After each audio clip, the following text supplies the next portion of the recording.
Assalamualaikum warahmatullahi wabarakatuh. Waalaikumsalam warahmatullahi wabarakatuh.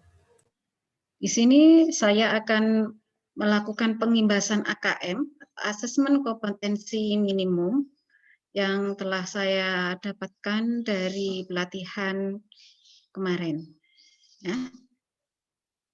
Kemudian, apa sih yang menjadi latar belakang adanya asesmen kompetensi minimum atau AKM, yaitu perubahan sistem evaluasi dari ujian nasional ke asesmen nasional sebagai upaya untuk memperbaiki kualitas pendidikan secara menyeluruh. Asesmen nasional dirancang untuk menghasilkan informasi akurat untuk memperbaiki kualitas belajar mengajar yang pada gilirannya akan meningkatkan hasil belajar siswa. Kemudian tujuan pelaksanaan AKM yang pertama untuk mengevaluasi mutu terkait sistem satuan pendidikan, berbeda dengan tujuan ujian nasional atau UN, yaitu untuk mengevaluasi capaian hasil belajar murid secara individu. Jadi tujuannya untuk mengevaluasi mutu dari pendidikan sekolah, seperti itu ya. Jadi kalau UN dulu tujuannya per individu atau murid, masing-masing murid.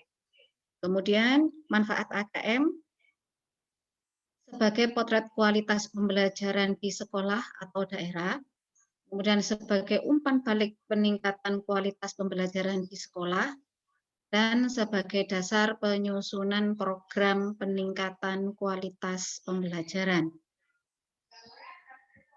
Nah, untuk asesmen kompetensi minimum ini, atau AKM, ini dilakukan dengan survei karakter yang pertama. Kemudian dengan survei lingkungan.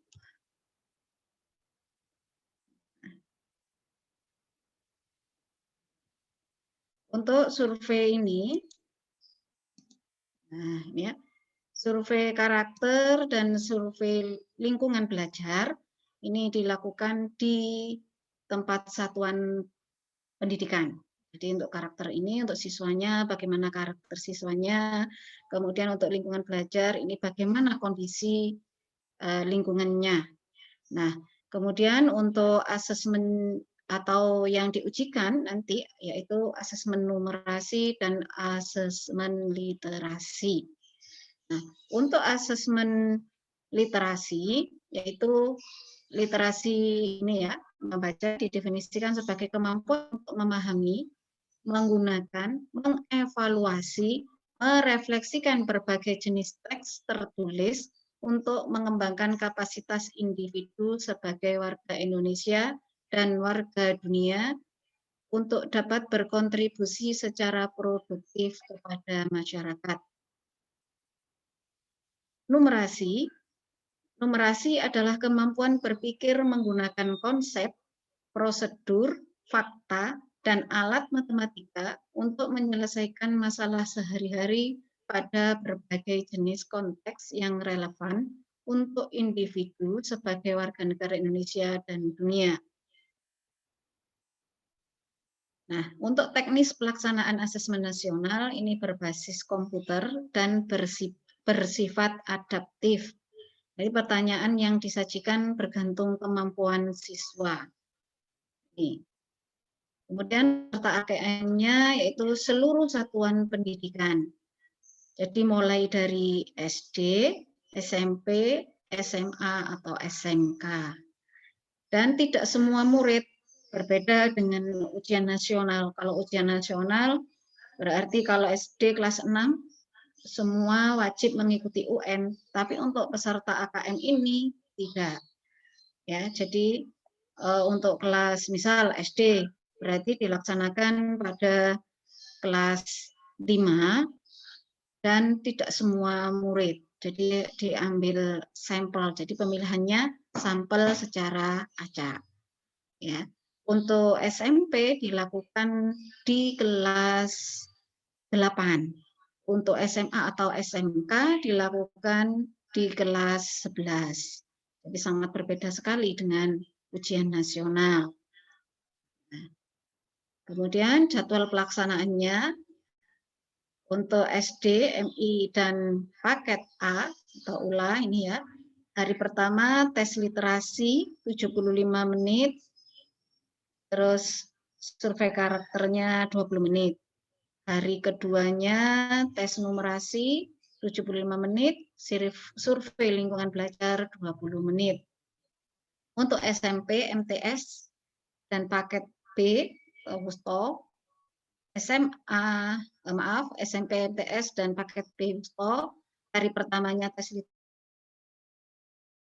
hari keduanya tes numerasi 90 menit. Untuk SMA, SMK, MA, dan paket G atau ULIA, hari pertamanya survei karakter 30 menit, hari keduanya survei lingkungan belajar 30 menit. Bentuk soalnya ada beberapa macam. Yang pertama adalah pilihan ganda kompleks, menjodohkan, isian singkat, dan uraian. Ini soal atau butir soal asesmen kompetensi minimum.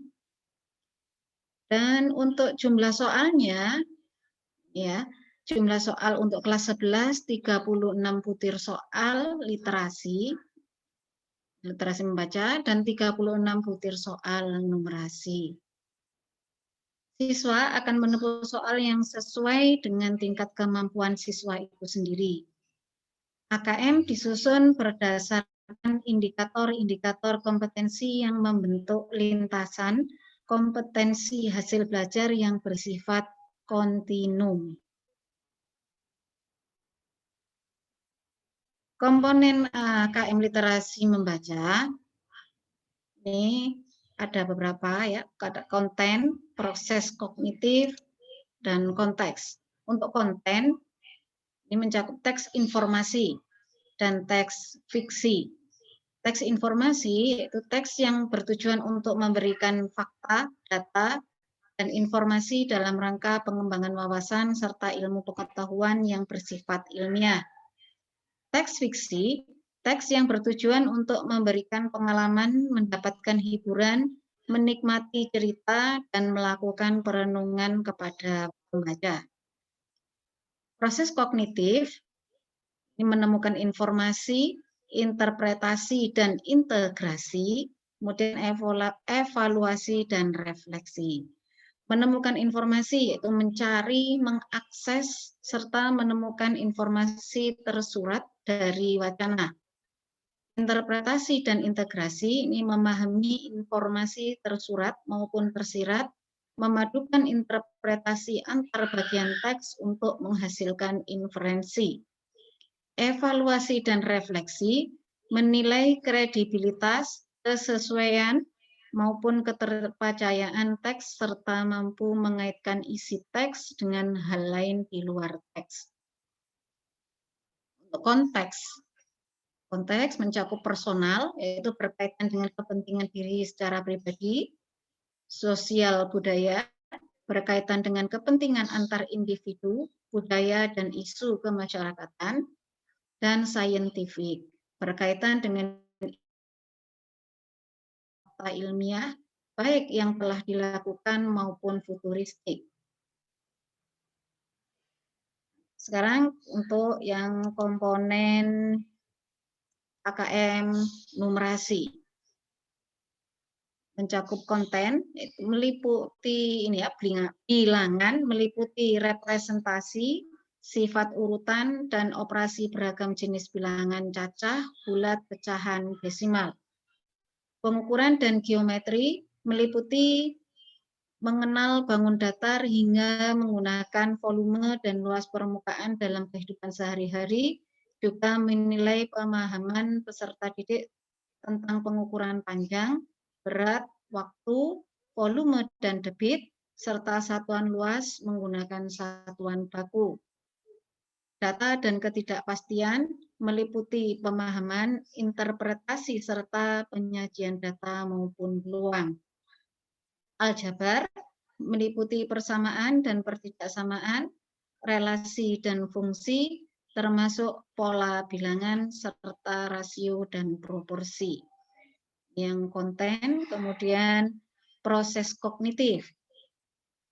Dari numerasi tadi ada proses kognitif, yaitu yang meliputi pemahaman, memahami fakta, prosedur, serta alat matematika. Penerapan mampu menerapkan konsep matematika dalam situasi nyata yang bersifat rutin. Penalaran bernalar dengan konsep matematika untuk menyelesaikan masalah bersifat non-rutin. Konteks personal berkaitan dengan kepentingan diri secara pribadi, sosial budaya, berkaitan dengan kepentingan antar individu, budaya, dan isu kemasyarakatan. Untuk saintifik, berkaitan dengan isu, aktivitas, serta fakta ilmiah, baik yang telah dilakukan maupun futuristik.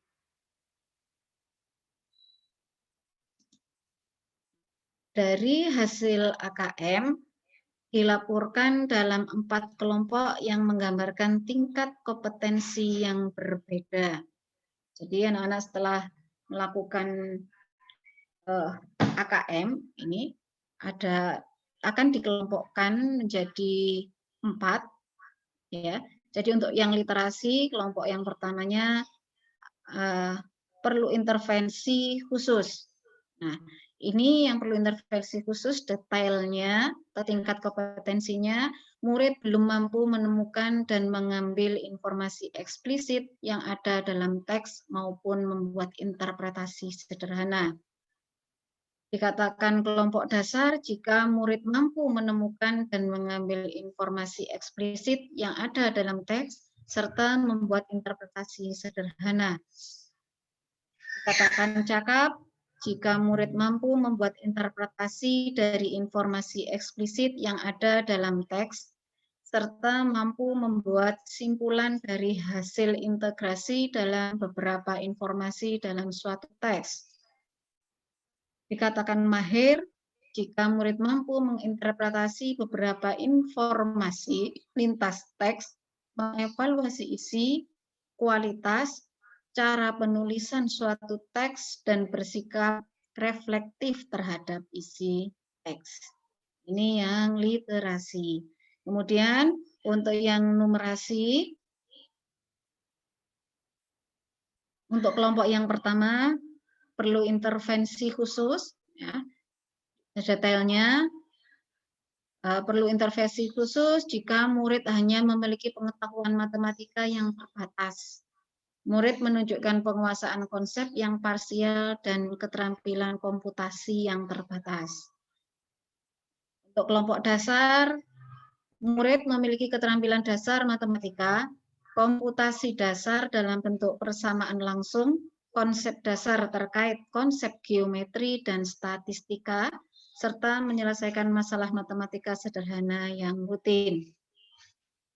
Cakap, murid mampu mengaplikasikan pengetahuan matematika yang dimiliki dalam konteks yang lebih beragam. Dikatakan mahir jika murid mampu bernalar untuk menyelesaikan masalah kompleks serta non-rutin berdasarkan konsep matematika yang dimilikinya. Nah, jadi dari hasil inilah membuat strategi pembelajaran dari kelompok-kelompok ini tadi.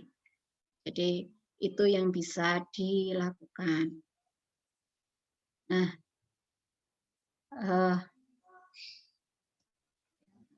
dari sini itu yang bisa saya sampaikan. Mungkin ada pertanyaan, kami persilahkan.